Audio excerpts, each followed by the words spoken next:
Di video sebelumnya, kita sudah membahas mengenai cakra, fungsi cakra, dan bagaimana untuk mentransmit atau mengubah emosi-emosi yang membawa kita pada level kesadaran rendah menjadi emosi ke level kesadaran yang lebih tinggi. Dari fungsi-fungsi cakra tersebut, kita dapat melihat apabila dibagi dalam 3 golongan. Cakra-cakra ini yaitu cakra bawah, cakra tengah, dan cakra atas. Cakra bawah yang terdiri dari root chakra, sacral chakra, plexus chakra yang mengatur hubungan kita dengan hal-hal material.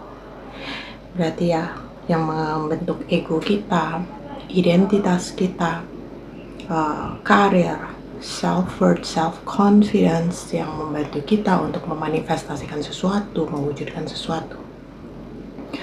Nah, kemudian cakra tengah adalah emosi kita, heart chakra, sebagai jembatan yang menghubungkan antara cakra bawah dan cakra atas. Cakra atas yaitu throat, third eye,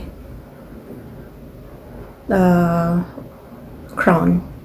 Cakra atas yang mengatur hal-hal yang berhubungan dengan spiritual kita. Bagaimana hubungan kita dengan diri kita sendiri, hubungan kita dengan sumber kehidupan, bagaimana kita berkomunikasi dengan sumber kehidupan. Dan pada hakikatnya, kita adalah makhluk spiritual. Jadi kita tidak bisa lepas dari hal-hal spiritual. Faktanya, banyak kita lihat manusia yang terikat pada level kesadaran rendah. Apabila kita lihat map emosi David Hawkins, seperti yang kalian bisa lihat di layar kalian. Nah, di sini dia sudah menaruh skor-skor emosi tersebut. Manusia sebenarnya adalah multidimensional being. Tetapi emosi-emosi kita mengikat kita pada kesadaran third dimensional. Emosi-emosi tersebut kalian bisa lihat yaitu marah, sedih, karena kita selalu merasa takut akan kehilangan keluarga, takut kehilangan pasangan, takut sakit, takut kehilangan harta, ada rasa cemas, anxious, tidak percaya diri, malu. Inilah yang membuat kita semakin jauh dari spiritual kita. Semakin kita terikat dengan perasaan-perasaan ini, kita akan semakin melupakan siapa sejatinya diri kita. Oke, jadi tingkat kesadaran ke bawah itu membawa kita pada kehidupan yang seperti neraka. Tingkat kesadaran yang lebih tinggi yaitu poin skor 200 ke atas. Di sini kita sudah mulai memiliki encouragement, kemudian memiliki daya cipta, dan terkoneksi dengan sumber pencipta kita, sumber kehidupan. State di mana tingkat level kesadaran heaven, kita sudah menyelesaikan emosi-emosi yang mengikat kita pada level kesadaran rendah. Di level inilah possibility lebih banyak terbuka, di mana keajaiban lebih banyak terjadi. Makanya kalian mungkin pernah merasa pas kalian lagi senang, itu biasanya hal-hal yang kalian tidak pikirkan, harapan-harapan kalian itu menjadi kenyataan. Nah, video ini erat kaitannya dengan cakra karena kita masih membahas heart chakra yang merupakan sebagai portal menuju potensi spiritual kita. Di mana kalian setelah melakukan inner work, menyelesaikan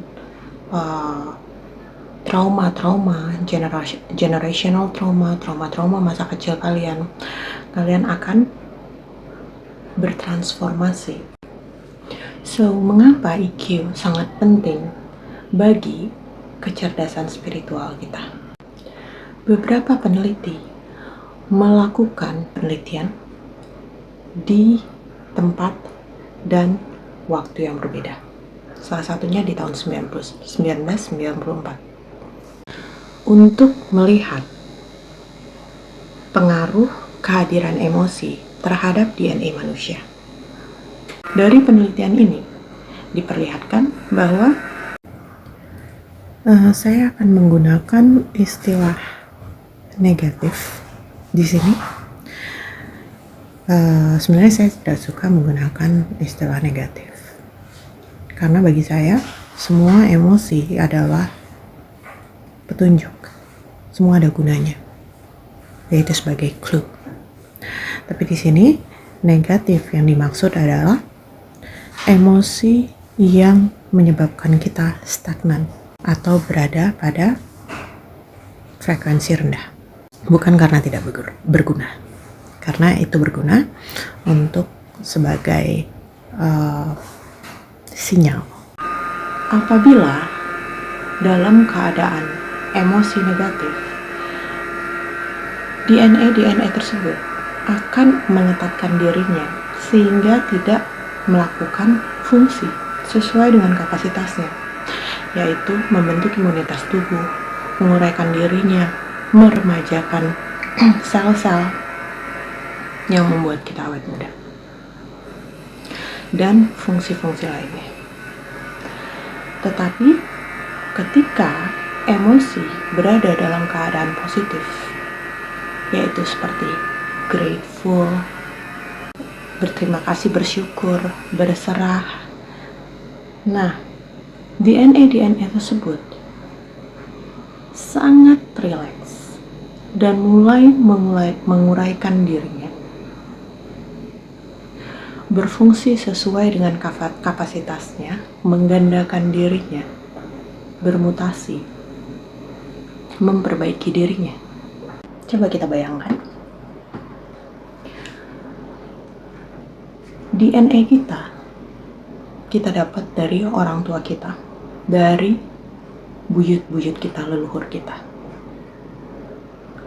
Apabila kita selalu ditanamkan ajaran-ajaran yang membuat kita takut, membuat kita trauma, menghadapi segala macam stres, DNA seperti apa yang diturunkan kepada kita, dan DNA seperti apa yang diturunkan kepada anak-anak kita. That's why usia semakin lama semakin pendek.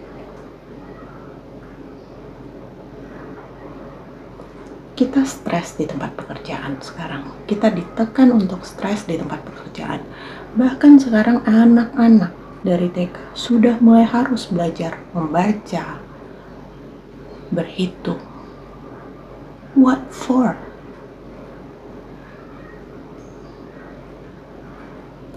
Society tidak dibentuk untuk mencerdaskan bangsa. Society dibentuk untuk memperkaya para penguasa dunia.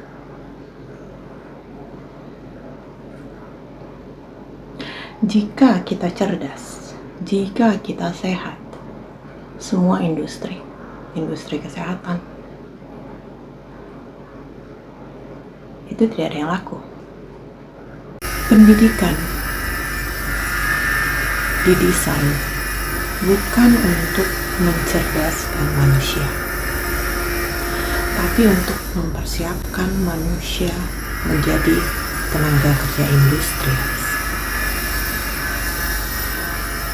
Sekolah mengajarkan kita what to think, not how to think.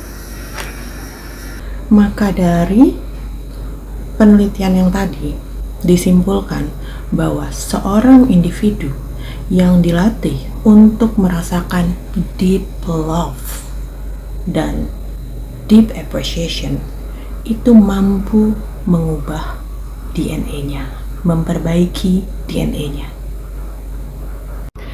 Kemudian, penelitian kedua, para peneliti ingin melihat apakah DNA memiliki pengaruh terhadap foton.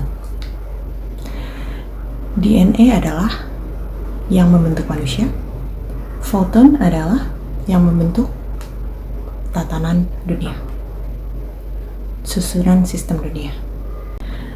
Dan dari hasil penelitian tersebut memperlihatkan hasil bahwa DNA mengubah foton.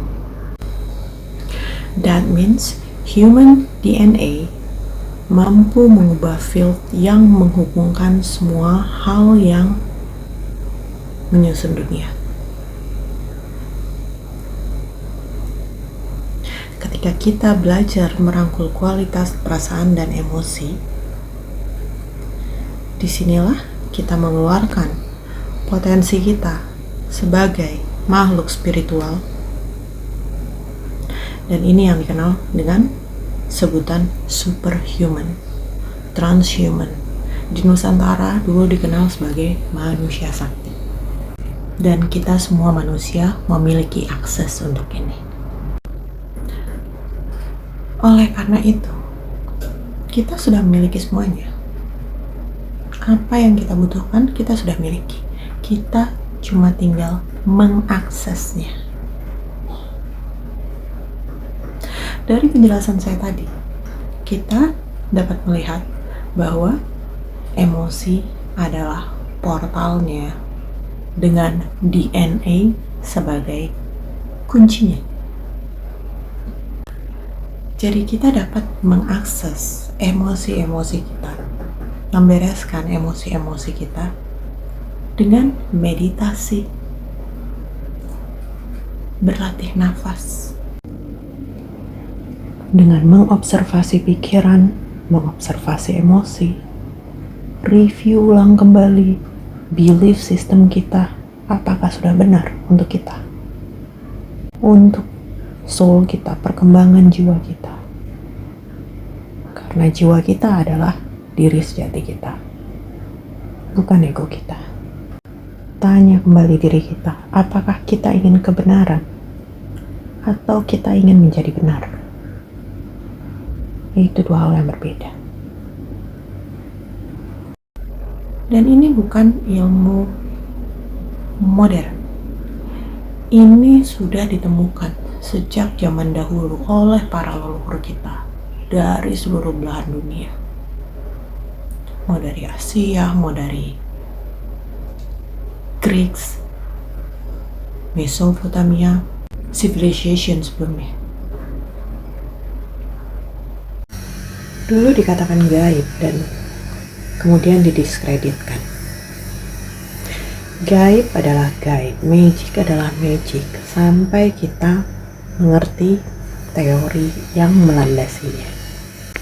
Jika kalian berhenti sejenak, kalian dapat melihat semua hal mencoba mendistrak kita dari melihat diri kita ke dalam. Karena kalian lebih dari yang kalian sudah ketahui. Kalian memiliki banyak sekali potensi. Kalau potensi tersebut tidak penting, sejarah tidak akan dihilangkan. Kita tidak akan kehilangan narasi.